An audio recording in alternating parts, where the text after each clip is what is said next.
الحمد لله نحمده ونستعينه ونستغفره ونعوذ بالله من شرور أنفسنا وسيئات أعمالنا من يهده الله فلا مضل له ومن يضلل فلا هادي له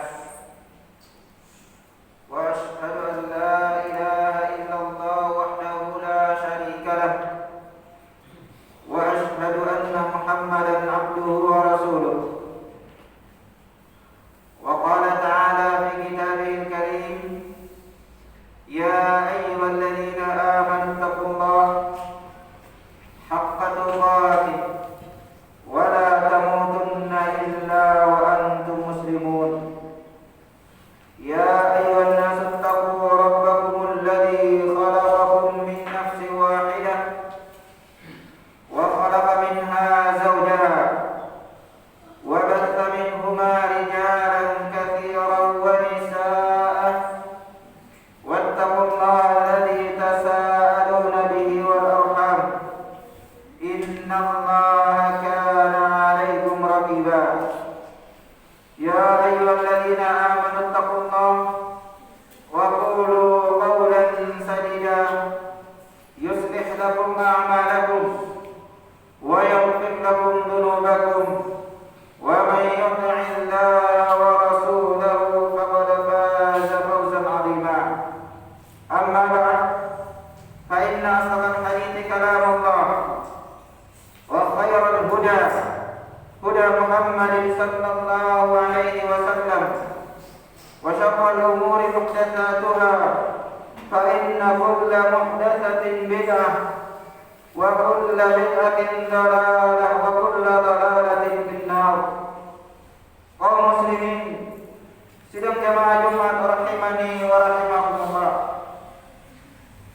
Kita sudah sama-sama mengetahui bahwasanya bagi seorang yang sudah memeluk agama Islam, yang telah masuk ke dalam Islam, telah masuk jenjang pertama daripada agamanya, yaitu beragama Islam, maka setelah itu dia diwajibkan untuk beriman terhadap seluruh perkara-perkara yang Allah wajibkan beriman kepadanya. Jadi setelah kita mengakui bahwasanya Islam adalah agama yang benar dan kita telah masuk ke dalamnya, maka sebagai seorang muslim dia harus mengilmui dan mempelajari yaitu rukun imannya. Setelah memasuki agamanya dan mengamalkan rukun Islamnya, dan sama-sama kita mengetahui bahwasanya rukun iman itu ada 6, yaitu an-tu'mina billah wa malaikatihi wa kutubihi wa rusulihi wal yawmil akhir wal qadari khairihi wa syarrihi. Beriman kepada Allah, beriman kepada malaikat-malaikatnya, dan seterusnya. Sedang jamaah sekalian, 6 rukun iman harus seorang muslim yang telah masuk ke dalam agama Islam beriman terhadap rukun iman ini dengan sebenar-benarnya. Dan yang pertama dari rukun iman ini adalah beriman kepada Allah Subhanahu wa ta'ala. Beriman, meyakini tentang Allah Subhanahu wa ta'ala, segala yang berhubungan dengan keimanan kepada Allah Subhanahu wa ta'ala. Dan keimanan kepada Allah Subhanahu wa ta'ala dijelaskan oleh para ulama, ada 4 perkara yang seseorang harus mengimaninya. Tidak boleh cacat dari salah satu dari 4 perkara tersebut. Yang pertama adalah beriman terhadap keberadaan Allah Subhanahu wa ta'ala, bahwa Allah Subhanahu wa ta'ala itu ada. Mungkin ada pertanyaan, adakah yang mengingkari tentang adanya Allah? Ya ada. Karena adanya lah sehingga para ulama membahas tentang perkara ini, yang tentunya diambil dari Al-Quran dan Sunnah Nabi Sallallahu Alaihi Wasallam. Di luar sana bahkan banyak manusia-manusia yang mengingkari tentang adanya Allah, yang kita kenal terkadang yaitu agama-agama ateis atau yang tidak beragama, yang ingkar kepada Allah. Dia menyatakan alam ini terjadi dengan sendirinya tanpa dia sadari, dia mengingkari akan adanya Allah. Bahkan mungkin ada, bahkan banyak di antara mereka menyatakan tidak ada Allah. Terjadi gempa ini karena kejadian alam. Terjadi tsunami ini adalah karena alam sudah bosan bersahabat dengan manusia. Ini pengingkaran, baik secara langsung maupun tidak langsung, sedang jamaah sekalian. Dia mengingkari tentang keberadaan Allah Subhanahu wa Ta'ala. Kemudian perkara yang kedua, seorang harus beriman terhadap rububiyah Allah Subhanahu wa Ta'ala, yaitu beriman terhadap tiga perkara. Yakin bahwasanya Allah Subhanahu wa Ta'ala yang menciptakannya, Allah Subhanahu wa Ta'ala yang menciptakan dia. Kemudian Allah Subhanahu wa Ta'ala yang memiliki alam ini. Kemudian Allah Subhanahu wa Ta'ala yang mengatur alam ini. Sedang jamaah sekalian, kita harus meyakini tentang perbuatan-perbuatan Allah Subhanahu wa Ta'ala. Kalau kita sudah meyakini Allah itu ada, maka kita harus yakini akidah rububiyah, tauhid rububiyah, bahwasanya Allah yang menciptakan, Allah yang menghidupkan, Allah yang mematikan, Allah mengatur alam ini. Bukankah banyak manusia yang mengingkari tentang rububiyah ini? Yang mana orang-orang kafir Quraisy dahulu mana lebih yakin terhadap rububiyah Allah? Kalau mereka ditanya di dalam Al-Quran, Allah Subhanahu wa Ta'ala menurunkan firman-Nya, "Wa la in sa'altahum man khalaqas samawati wal ardh la yaqulunna Allah." Kalau kamu tanya wahai Muhammad, siapa yang menciptakan langit dan bumi ini? Dia akan menjawab Allah.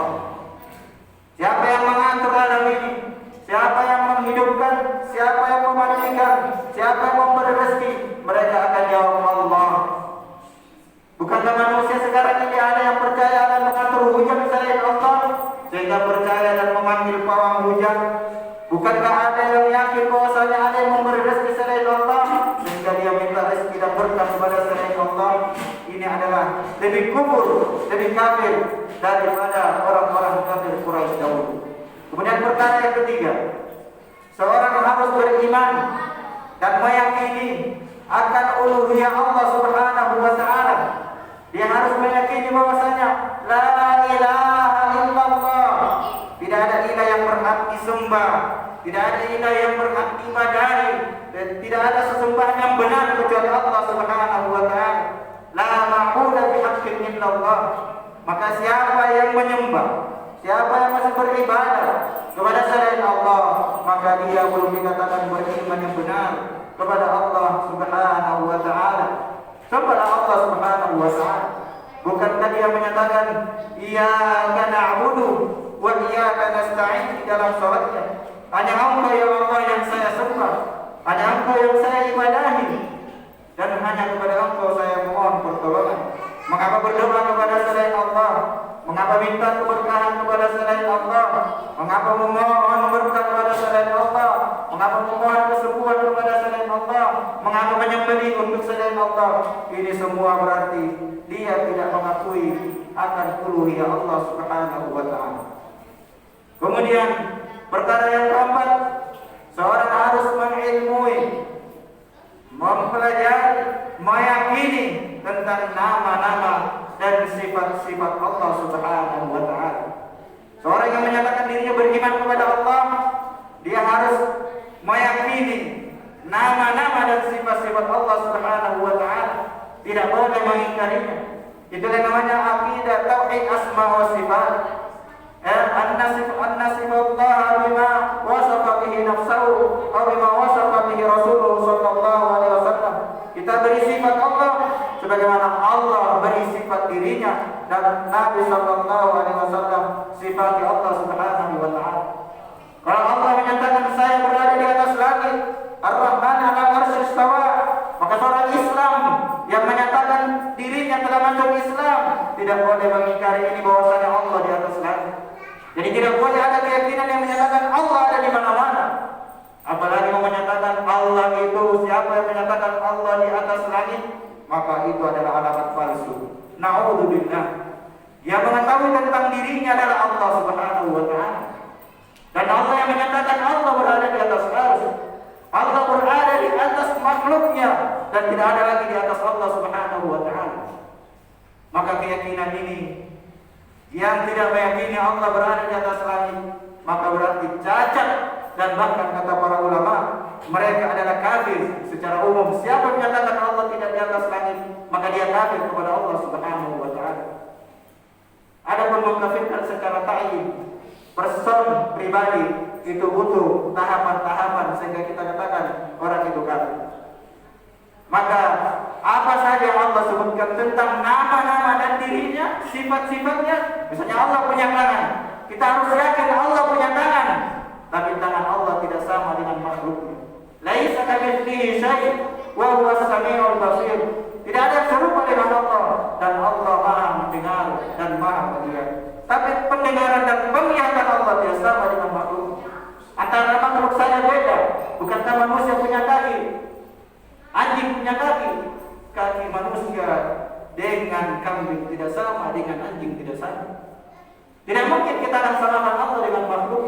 Allah punya wajah, tapi wajah Allah jangan samakan dengan wajah makhluk dan lain sebagainya. Lam yalid wa lam yulad wa lam yakul lahu kufuwan ahad. Allah tidak beranak dan Allah tidak diperanakan, dan tidak ada yang sekutu semisal dengan Allah Subhanahu wa taala.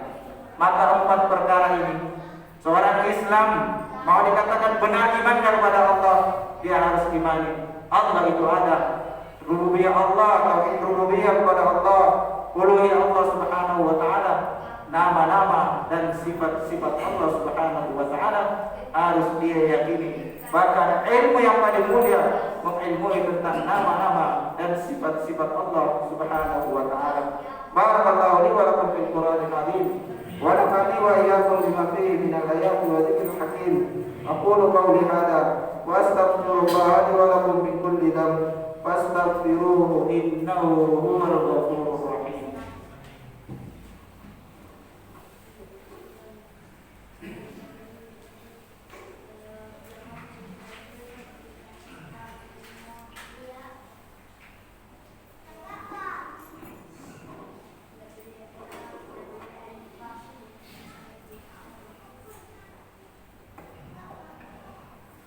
Alhamdulillah, wassalatu wassalamu ala rasulillah wa ala alihi wa ashabihi wa man tabi'ahum bi ihsanin ila yaumiddin.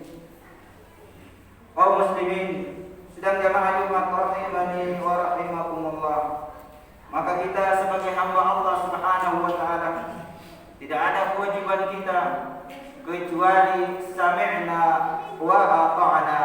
Saya mendengar dan saya taat.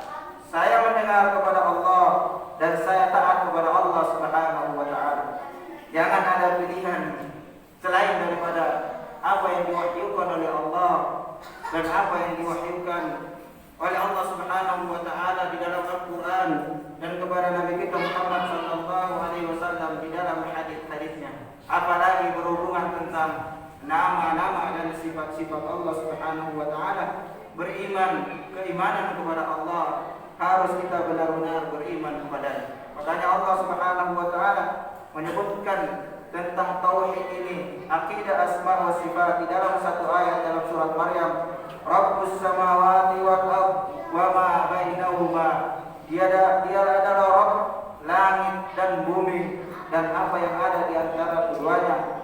Fa'budhu wastabir, menyembahlah kepadanya, beribadahlah kepadanya dan sabarlah. Kemudian wastabir li ibadati, yakni beribadah kepada Allah Subhanahu wa taala. Ini tauhid uluhiyah. Kemudian hal ta'lamu lahu samia, tahukah kamu ada yang sama? Tahukah kamu ada yang sama dengan Allah? Artinya tidak ada sekalian. Maka mari kita beriman kepada Allah, beriman kepada tauhid Allah Subhanahu wa taala, karena hanya dengan keimanan terhadap empat perkara ini seorang akan tidak terjerumus kepada kesyirikan, kekufuran kepada Allah Subhanahu wa taala. Semoga bermanfaat. Innallaha wa malaikatahu yusholluna 'alan nabi. Ya ayyuhalladzina amanu shallu 'alaihi wa sallimu taslima. Wa qala sallallahu alaihi wasallam, man shalla 'alaihi salatan wahidah